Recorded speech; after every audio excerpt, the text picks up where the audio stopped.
Okey, Assalamualaikum warahmatullahi wabarakatuh. Untuk video kali ini, cikgu akan terangkan setiap soalan yang awak semua dah buat untuk mock mid-year hari tu. Okey, cikgu akan terangkan cara untuk jawab dan juga jawapan dia. Alright, cikgu mula dengan soalan yang pertama ni. Okey, kalau kita tengok pada soalan pertama ni kan, sekejap. Dia kata rajah di bawah menunjukkan bentangan sebuah pepejal. Namakan bentuknya. Okey. So kita ada bentuk ni merupakan segi empat sama. Okey. Alright. Yang ni pula bentuk segitiga. Ada 4 sisi sini maksudnya. Okey. Kat sini dekat jawapan dia kata piramid berasaskan segi empat tepat. Piramid asaskan segi empat sama. Piramid berasaskan segitiga. Okey, piramid. Semua jawapan ada piramid. Kita tahu kan bentuk piramid macam mana? Bentuknya mesti sisi dia segitiga. So, kita hanya kena tahulah tapak dia tu nama dia segi empat sama ke, segi empat tepat ke, segitiga. Alright. So, dekat sini kita dah tahu tapak dia segi empat sama. So, jawapan dia adalah piramid berasaskan segi empat sama.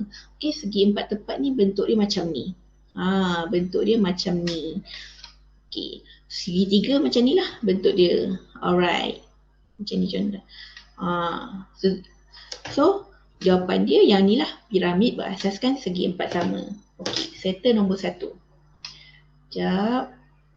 Okey, kita tengok soalan nombor 2 pula. Okey, soalan nombor 2 dia tanya poligon dengan 7 sisi dikenali sebagai apa? Okey, kita kat sini clue dia 7 sisi. Kemudian poligon lah. Okey, 7 sisi ni. Okey, kalau awak tengok dekat dalam buku teks ataupun awak dah hafal kan. Okey, awak dah tahu dah nama dia merupakan heptagon. Hexagon ni merupakan 6 sisi. Pentagon 5 sisi. Quadrilateral ni 4 sisi. So, heptagon ni merupakan 7 sisi. So, jawapan dia heptagon. Okey, benda ni awak boleh baca dekat dalam buku teks ataupun dekat buku rujukan awak kena hafal lah. Okey, alright. So, settle soalan nombor 2. Okey, cuba tengok soalan nombor 3 pula. Okey, soalan nombor 3 dia beri kita 3W tambah 14 bersamaan dengan 5. Dia tanya kita W tu bersamaan dengan berapa? Macam mana nak selesaikan W ni? Kita nak dapatkan nilai W. Okey, 3W tambah 14 sama dengan 5. Okey, kita nak dapatkan W kan? 3W, 14 ni kita bawa ke belah kanan. Jadi dia kat sini positif. Bila bawa sebelah kanan akan jadi negatif. So 5 tolak 14. Okey, 3W tekan kalkulator 5 tolak 14. Kita akan dapat negatif 9. Alright. So dekat sini kita nak dapat nilai W sahaja. So 3 ni bawa sebelah kanan, dia darab. Bila bawa sebelah kanan akan jadi bahagi. Negatif 9 bahagi 3. W sama dengan negatif 9 bahagi 3. Awak boleh tekan kalkulator, awak akan dapat negatif 3. So jawapan dia adalah negatif 3. Alright. Okay. Settle yang tu. Kita tengok soalan seterusnya. Okey, soalan ni. Dekat sini, rajah menunjukkan sebuah heksagon UVWXYZ sekata cari nilai R. R ni merupakan sudut di sini. Okey? Okey, first kali macam mana kita nak cari nilai R ni? Kita kena tahu berapa setiap sudut untuk UVWXYZ ni. Macam mana nak cari setiap sudut ni? Macam ni. First kena tahu dulu hasil tambah dia. Hasil tambah sudut pedalaman. Okey, formula untuk hasil tambah sudut pedalaman merupakan N tolak 2 darabkan dengan 180. Okey, dekat soalan ni dia kata heksagon merupakan 6 sisi. Okey, kita dah dapatlah N dia. N dia 6 tolak 2 darab 180. Okey, bila awak tekan kalkulator, awak akan dapat 720. Okey. So, macam mana kita nak dapatkan setiap sudut ni? Berapa dia punya nilai? Macam mana? Kita kena buat bahagikanlah dengan 6. 720 ni kan hasil tambah setiap sudut. So nak dapatkan setiap satu sudut tu, bahagikan dengan 6. 720 bahagi 6 kita akan dapat 120. So sini 120, sini 120, 120, 120, sini 120, sini pun 120. Okey. Cikgu guna pen lain pula. Okey.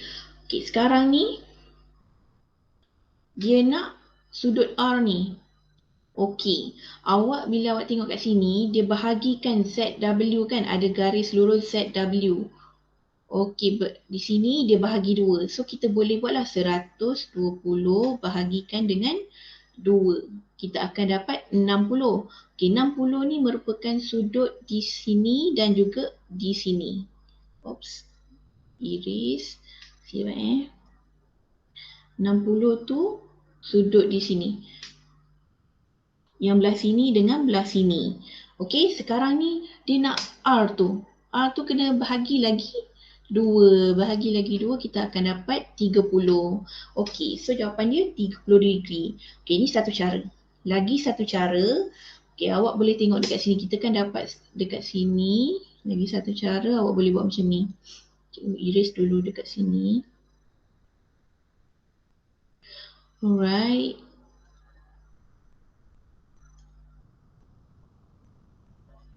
Okey. Okey, sini kita tahu sudut dia 120.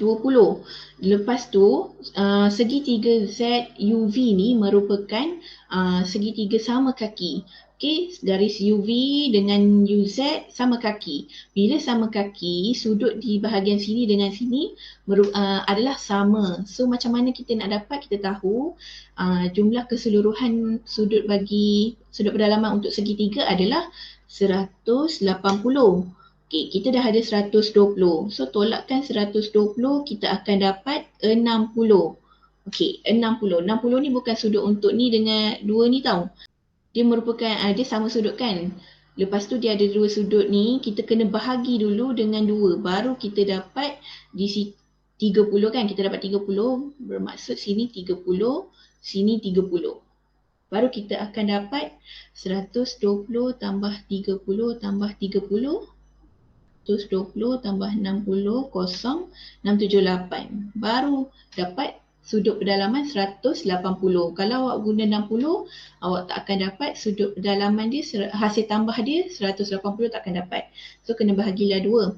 Okey, sekarang ni kita baru dapat yang belah sini. Okey, belah sini. Macam mana nak dapatkan R? Di sini merupakan segitiga VZ yang ni. VZW yang ni. Okey. Cikgu guna kali lain. Hijau. Okey. So sekarang kita nak tahu sudut R ni. Kita nak carilah kan. Kita tahu sudut ni adalah 90. Okey, sini merupakan segitiga bersudut tegak. Yang ni adalah 90. Okey, yang ni macam mana kita nak dapatkan dia punya ni? Nak dapatkan dia punya sudut 120 bahagikan dengan 2. Bahagikan dengan 2, sini kita akan dapat 60. Okey, hasil tambah segitiga, hasil tambah sudut pedalaman bagi segitiga adalah 180. Oops, 180. Okey, 180 kita dah ada sudut ni, dah ada sudut ni, tolakkan sahaja. 60 tolak 90. Kita akan dapat berapa? Kita akan dapat 30 juga. Ni lagi satu cara awak boleh cari. Okey? Alright, so jawapannya 30 degree. Okey. Settle untuk yang ni. Okey. Untuk soalan ni. Okey, kejap. Untuk soalan ni dia kata rajah 8 menunjukkan sebuah heptagon A, B, C, D, E, F, G. Dia nak kita cari nilai X tu berapa. Yang ni, nilai X tu berapa. Okey. First kali, okey. Kita tahu dekat clue yang dia bagi dekat sini heptagon bermaksud 7 sisi. 7 sisi. Alright, so macam mana kita kena cari dulu dia punya hasil tambah sudut pedalaman. Ni apa?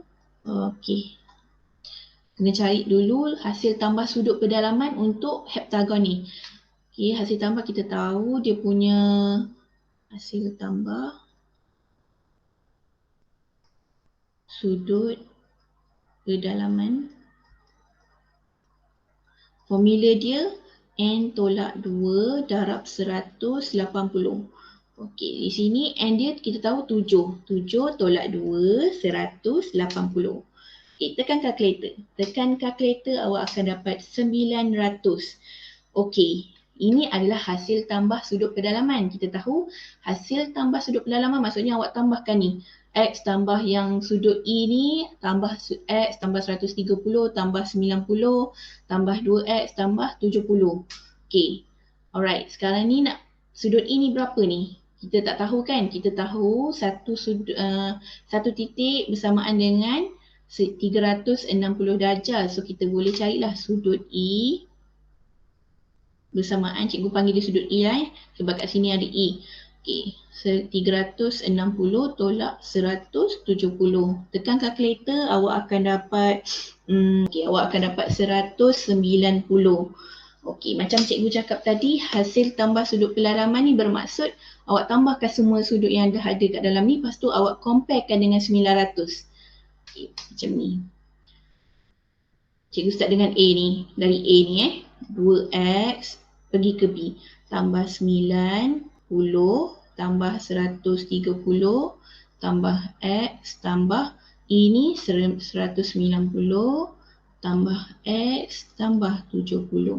Okey, cikgu dari A ni B, C, D, E, F, G. Kemudian cikgu comparekan dengan hasil tambah sudut kedalaman yang kita dah kira ni 900. Okey, kemudian awak buat selesaikan macam biasa. Yang 2X ni kita boleh tambah. 2X tambah X tambah X dapat 4X. Tambahkan dengan yang nombornya awak boleh kira guna kalkulator. Awak akan dapat 480 bersamaan dengan 900. Okey, nak dapatkan X tu berapa? 480 bawa sebelah kanan akan jadi negatif. 900 tolak 480. Okey. 4X sama dengan 940 bersama 420. Okey. So, awak nak dapatkan nilai X, 4 tu bahagikan, bawa ke sebelah kanan akan jadi bahagikan. 420 bahagi 4. Tekan kalkulator, awak akan dapat 105 degree. So, jawapan dia merupakan 105 degree. Okey, macam ni je cara dia. Alright, boleh? Boleh Okey. Cari dulu dia punya hasil tambah sudut kedalaman. Kemudian awak cari sudut yang tak ada tu. Dia mesti akan bagi cara untuk awak dapatkan setiap sudut tu. Okey. Kemudian awak comparekan. Comparekan untuk dapatkan nilai X. Okey, kita teruskan dengan soalan seterusnya. Okey, untuk soalan ke-6 ni, dia kata rajah 9 menunjukkan peta pemikiran formula yang melibatkan pengukuran bulatan X dan Y merujuk kepada apa. Okey, ni mudah je. Awak boleh tengok atau perujuk pada awak punya buku teks lah. Okey, X tu dia bagi, ni merupakan formula apa? Theta bahagi 360 darab 2 pi R. R ni maksudnya jejari lah. Okey, so tengok rujuk pada buku teks, ni merupakan formula untuk apa. Okey, yang Y ni pula theta merupakan theta bahagi 360 darabkan dengan pi R squared. Ini tengok boleh rujuk dalam buku teks. Formula apa? Kalau bila awak rujuk dalam buku teks, X ni merupakan panjang lengkuk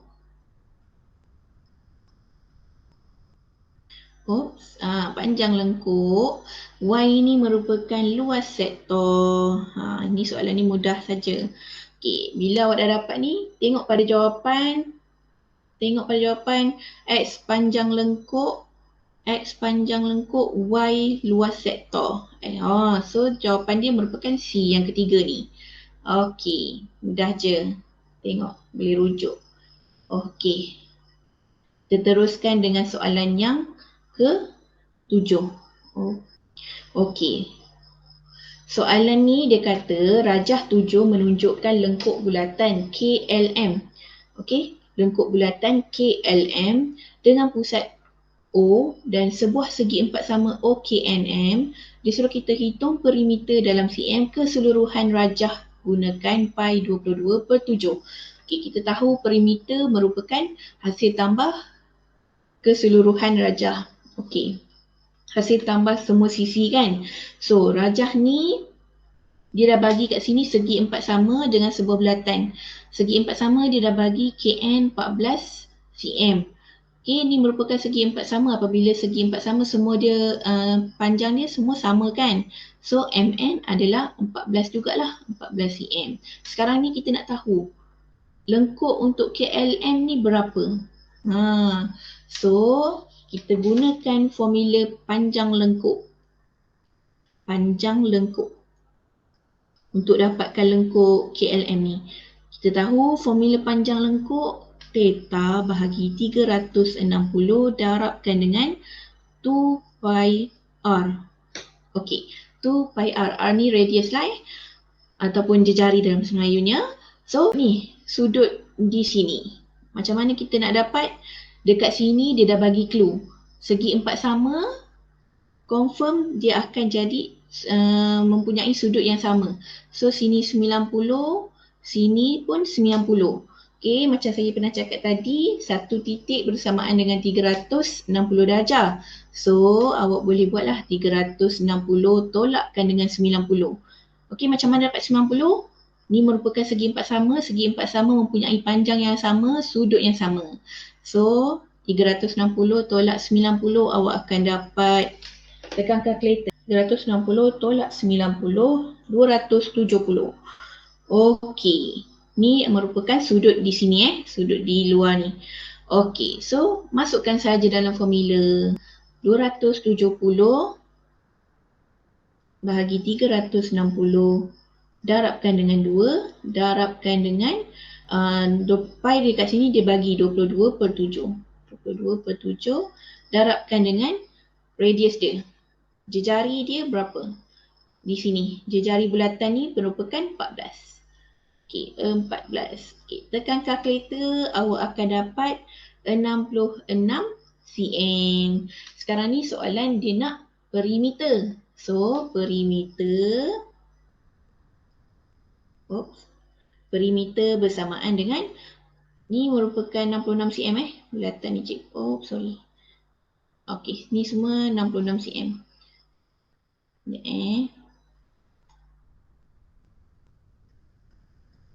Ni 66 cm. So 66 tambah ni panjang lengkuk dia 66. Tambahkan dengan 14, tambahkan dengan 14. Tambah 14, tambah 14. Mana dapat 14? Panjang lengkuk KLM ni 66, tambahkan dengan garis MN 14, tambahkan dengan NK 14. So kita akan dapat 94 cm. Ni cm. So jawapan dia merupakan 94. Mudah je cara dia. First cari panjang lengkuk untuk KLM dulu. Dekat sini kita dah dapat dah sisi dia. 14, 14. So, bila awak dah dapat panjang lengkuk, boleh tambahkan terus cari perimeter dia. 14 tambah 14 tambah 66. Okey. Sudah untuk soalan nombor 7 ni. Okey. Seterusnya cikgu terangkan soalan yang ni. Okey, dia tanya soalan ni tanya titik tengah garis lurus RS adalah M -4, 6. Koordinat titik S adalah 10, 12. Cari koordinat titik R. Dia kata titik tengah garis lurus RS adalah M. So maksudnya kita lukis garis lurus RS. Maksudnya dekat sini R, sini S. Dia kata titik tengah dia M. Koordinat dia -4, 6. Okey. Koordinat titik S, dia bagi koordinat titik S adalah 10, 12. Okey, tulis 10, 12. Dia suruh kita cari koordinat titik R ni. X, Y. Kita tak tahu. Okey, kita dah ada titik tengah punya koordinat. Kita ada S punya koordinat. kita boleh gunakan formula untuk kita boleh gunakan formula titik tengah untuk cari koordinat titik R. Macam mana?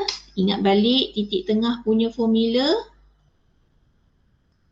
Titik tengah punya formula sama dengan X1 tambah X2 bahagi 2, Y1 tambah Y2 bahagi 2.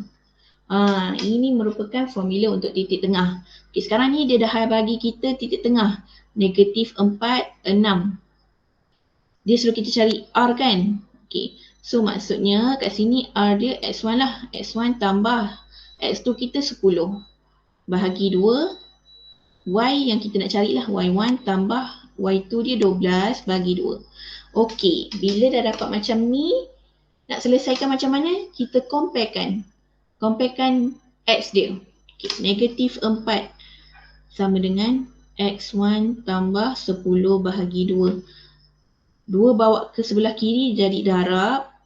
Negatif 8 sama dengan X1 tambah 10. 10 bawa sebelah kiri jadi negatif. Negatif 8 tolak 10 sama dengan X1. X1 kita akan dapat, tekan kalkulator, negatif 8 tolak 10, negatif 18. Negatif 18. Okey, ini X1. Baru dapat nilai X dia. Okey. Comparekan pula untuk dapatkan nilai Y. Comparekan nilai Y dia. Y sama dengan Y1 tambah 12 bahagi 2. Okay, macam biasa selesaikan 6 darab 2, 12 sama dengan Y1 tambah 12. Y1 sama dengan 12. Bila bawa sebelah kiri akan jadi kosong. So kita akan dapat kosong. So koordinat R adalah X dia negatif 18, Y dia kosong. Jadi jawapannya yang pertama ni, negatif 18, kosong. X dia negatif 18, Y dia kosong. So inilah jawapan dia. Mudah je. Ingat formula ni. Bila awak tahu formula untuk titik tengah, awak boleh selesaikan soalan yang macam ni. Alright. Settle untuk soalan ni. Kita teruskan pada soalan yang ke-9. Okay, soalan ke-9. Soalan ke-9. Dia kata rajah di bawah menunjukkan garis di satah Cartesian. P dan Q adalah titik pada paksi Y dan paksi X. Cari masing-masing adalah titik pada paksi Y dan paksi X masing-masing. Cari titik tengah garis PQ. Okey, sekarang ni kita kena tahu dululah. Nak cari titik tengah, okay, tulis formula dulu. Okey, sorry, titik tengah. Sorry, tulisan cikgu. Sama dengan X1 tambah X2 bahagi 2. Y1 tambah Y2 bahagi 2. Oops, okey. Sekarang ni nak cari koordinat P ni berapa? Dia kata P dan Q adalah titik pada paksi Y dan paksi X. Maksudnya di sini. P di sini, Q di sini.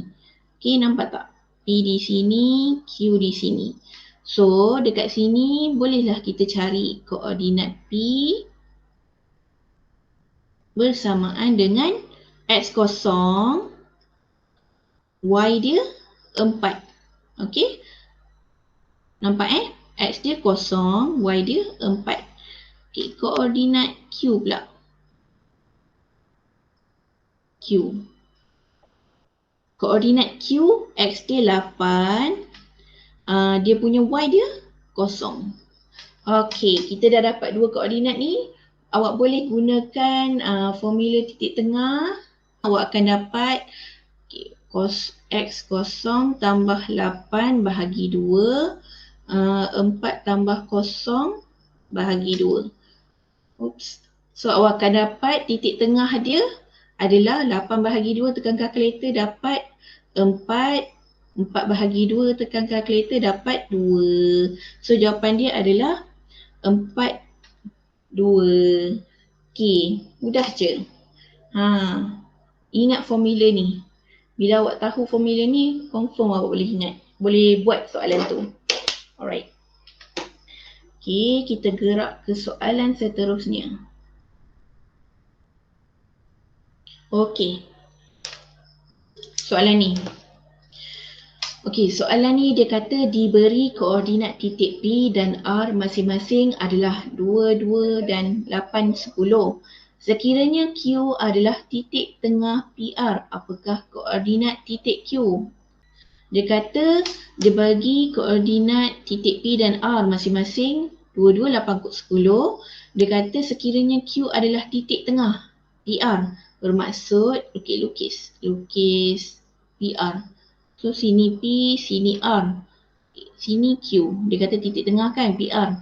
Okey, dia dah bagi koordinat untuk P dengan R. Dia kata titik P dulu kan. So maksudnya yang koordinat yang pertama ni adalah koordinat untuk P. So kita letaklah 2, 2.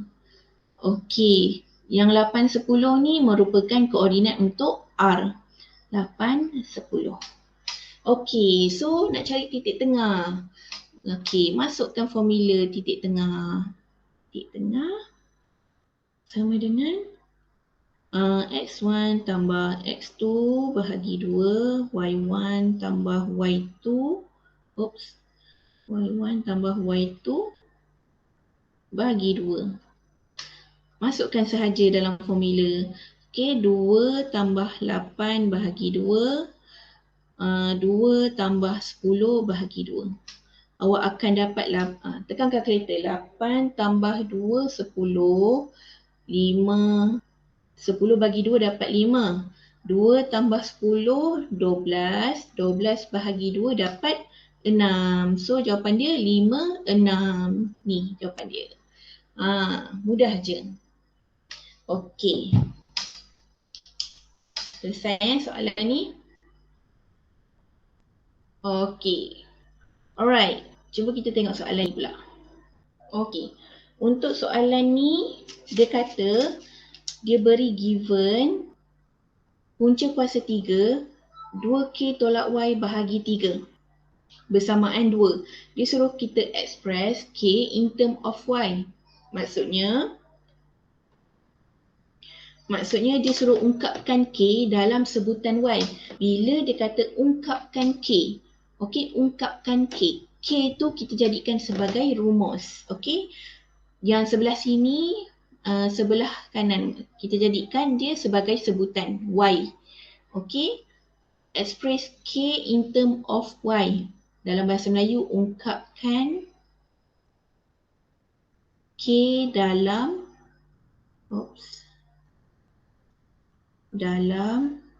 sebutan Y. Okey. Bila ungkapkan ataupun express K, okey, bila ungkapkan huruf yang selepas ungkapkan tu kita jadikan dia sebagai rumus.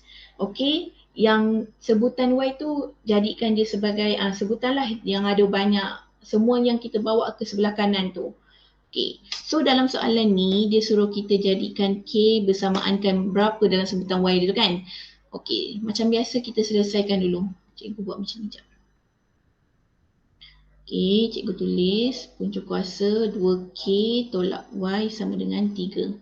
Sama, ni besarkan. Sama dengan 2. Okey, macam mana nak selesaikan? Okey, so dekat sini punca kuasa ni besarkan. Bila kita bawa ke sebelah kanan, dia akan jadi kuasa. Okey, 2K tengok 2K tolak Y sama dengan 3. Bila kita bawakan sebelah kanan, dia akan jadi 2 power of 3. Okey, 2 kuasa 3. Okey, punca kuasa 3 bila bawa sebelah kanan dia akan jadi X lah contoh. Dia akan jadi X tu kuasa 3 macam ni. Okey, contohnya kalau punca kuasa 2 X, bila bawa sebelah kanan dia akan jadi X kuasa 2 macam tu. So macam ni samalah juga yang macam ni. Cikgu padam ni dulu. Ni bila bawa sebelah kanan dia akan jadi 2 kuasa 3. Okey, tekan kalkulator 2 kuasa 3 tu awak akan dapat 8. Tekan kalkulator 2 kuasa 3 awak akan dapat 8. Okey, nak jadikan K ni sebagai rumus. 3 ni bawa ke sebelah kanan. Dia daripada bahagi, dia akan jadi darab lah.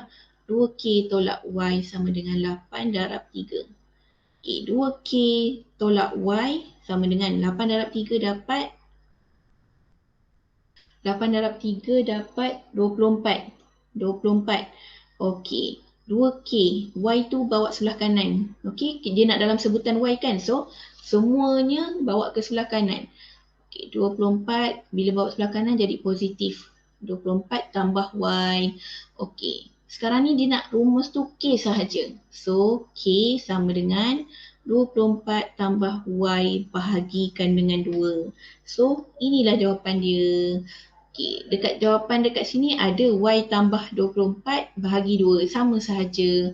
So, sebab dia positif, sini pun positif, kedudukan dia berbeza tak apa. Sebab dia dua-dua positif. So, jawapan dia adalah A. Yang lain ni tak ada. Okay? Boleh Ingat bila dia kata ungkapkan, selepas ungkapkan tu, huruf tu lah yang kita jadikan sebagai rumus. Rumusnya maksudnya K tu tinggal single je dekat sini. Tinggal seorang-seorang kat sini. Yang lain semua bawa sebelah kanan. Okay. Alright. Okay. Okay. Untuk soalan ni. Dia kata rajah 5 menunjukkan 4 sebutan pertama bagi satu set nombor yang disusun mengikut corak tertentu. Apakah corak untuk sebutan ke-8? Okey. Tengok pada sini. Dia kata sebutan pertama dia 6 tambah 0 darab 5. Sebutan kedua 6 tolak 1 darab 5. Yang ni pula 6 tambah 2 darab 3. Sebutan keempat 6 tolak 3 darab 5. Awak nampak kan corak dia macam mana? Okey, mula-mula 6 tambah 0 darab 5. Kemudian 6 tolak 1 darab 5.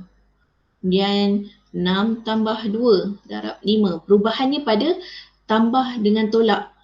Okey, tambah tolak, kemudian nombor yang sebelah tambah dengan tolak ni. 0, 1, 2. So, awak boleh buatlah sampai sebutan ke-8. Ni baru sebutan ketiga. Dia bagi kita sampai sebutan ke-4 kan? Darab 5. Okey, so sebutan ke-5. Sini dah negatif, dah tolak. Untuk 4, kita jadikan dia sebagai tambah 4 darab 5. Untuk sebutan ke-5, tolak balik. Tolak 5 darab 5. Okey, untuk sebutan ke-7 ni 1, 2, 3, 4, 5, 6, 7. Okey, sebutan ke-7 dah tolak 6 tambah 6 darab 5.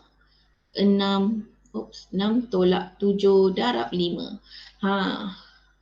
So, ni 1, 2, 3, 4, 5, 6, 7, 8. So, sebutan ke-8 dia nak sebutan ke-8 kan? Sebutan ke-8 dia adalah 6 tolak 7 darab 5. Jawapan dia yang pertama ni. Mudah je. Tengok dia punya perbezaan, dia punya corak dia macam mana. Okey? Ni darab sorry. Ni darab. Okey. Mudah je soalan ni. Okey, untuk soalan ni pula dia kata pola urutan nombor 16, 19, 22, 25 adalah so guna kalkulator nak dapat 16 nak dapatkan 19 macam mana? 19 nak dapatkan 22 macam mana? 22 nak dapatkan 25 macam mana? Jawapan dia menambah 3 kepada nombor sebelumnya. Okey, kalau awak tekan kalkulator 16 tambah 3 dapat 19. Okey, 19 tambah 3 dapat 22. 22 tambah 3 dapat 25. Macam tu. Okey. Alright. Seterusnya. Okey, seterusnya. Okey, ni soalan dia suruh kita tentukan benar atau salah dalam rajah O adalah pusat bulatan dan KM adalah garis lurus. Tentukan sama ada setiap penyataan berikut benar atau salah. So jawapannya KL ialah diameter bagi bulatan tersebut. KL. Salah ya, jawapan dia salah. Kenapa salah? Ini KL ni bukan diameter, dia adalah perentas. Diameter adalah garis yang merentasi pusat belatan yang ni. Ni baru kita namakan dia diameter. Diameter. Okey, yang KL ni adalah perentas. Okey. Sudut KLM bersamaan dengan 90 degree. KLM bersamaan dengan 90 degree yang di sini. Jawapan dia adalah betul. Okey. Kemudian KOL ialah isosceles triangles. Isosceles ni maksudnya mempunyai kaki yang sama. KOL. Okey, sekejap cikgu padam di sini.